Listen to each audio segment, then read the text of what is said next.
Welcome to my first WIP and story time. WIP means work in progress, and this is a story time based off of one of Mrs. Coffee's WIP and chats where she was talking about her husband being a little bit squeamish with working on something for his daughter, like she was going through something. You have to watch her video for the full context of being squeamish when it comes to something with your children.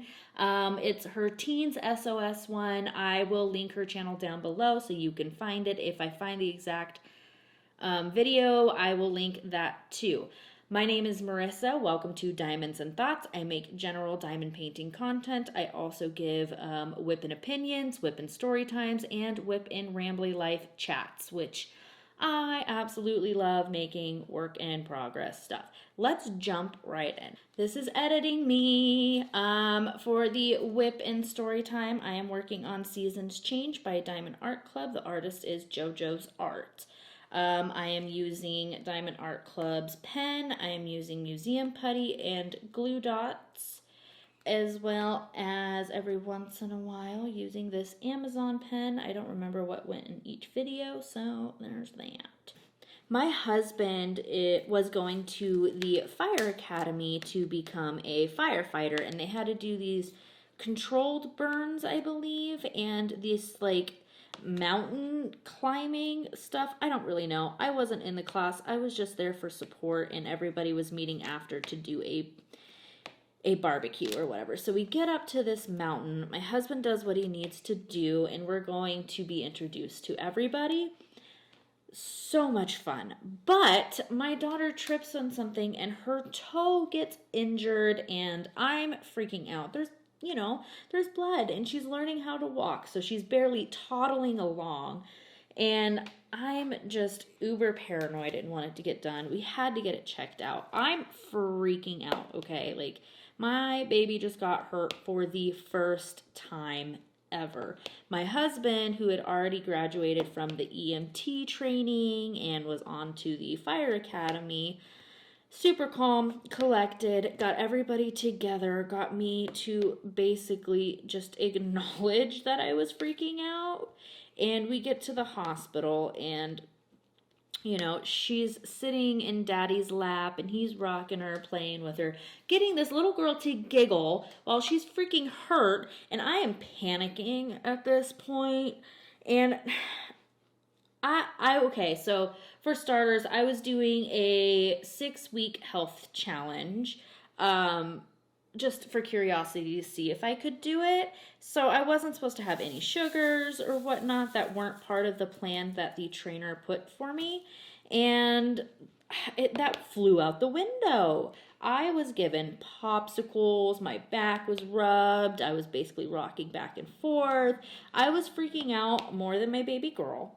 I was freaking out to the point that they were like, "Do you want to leave the room?" And I was like, "I can't abandon my kid." Everything was just so personal and chaotic. I had turned basically green and was just freaking out. Have you guys ever gone through anything like that? I am so much better about it now. Like, my kids are 5 and 9 now, and that first time, I don't know why her video made me think of that, but she was just like, there's certain things that make him squeamish. Like, just something about toes and just, little babies, learning how to walk just freaks me out in general. So I think that was just my moment to shine in pure panic and act like there was bigger problems than there was. Like, my husband still brings it up to this day of like, remember when the doctors had to soothe you instead of our daughter? All right. It makes me laugh. And her content, like that little video, just kind of made me think about that. And I still am like so thankful that my husband went through that training, because even still to this day, like, I am better. I had mentioned that I'm better about it, but he is still Mr. Go-To for it.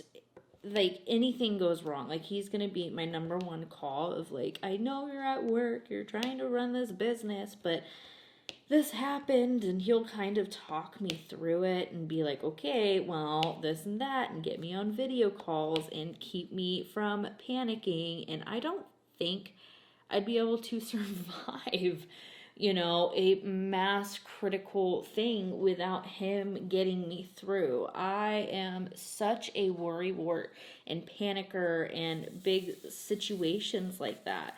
Even like with me, I've gotten hurt like many times. My poor feet. Yeah, it's the feet thing's a trigger, I guess, for me, because anytime anything happens to my feet, which I believe we have a family curse or something, because my grandma has bad luck with her feet. I have bad luck with my feet. My mom has bad luck with her feet. I mean, our daughter, when she was learning how to walk and was 1 year old, managed to mess up one of her toes or something on her feet. Every time it's our feet. But anyways, my husband will just get me through. He is my rock. And he asks the important questions. Okay, well, what's the severity of this? Do you need an ambulance? And I have to kind of calculate and calm down and be like, no, there's just blood. And he'll be like, okay, well, are you putting pressure on it? What bandages do we have? And he, reminding me about what to use for I call it the toolkit, but it's the medical kit. And he really just kind of gets me through. I don't know why I felt like this story was what I needed to talk about, but I was smiling and laughing through her whole story, and it just made me think of of that, and and just remind me of what my husband brings to the table when it comes to injuries, because I am a panicker, and I have really leaned on him for that, because man, am I not okay with it at all. All right, well, thanks for listening to my short story. Don't forget to like and subscribe. Bye. Ooh, I found a random guy. Where do I put you? Ooh, you belong here.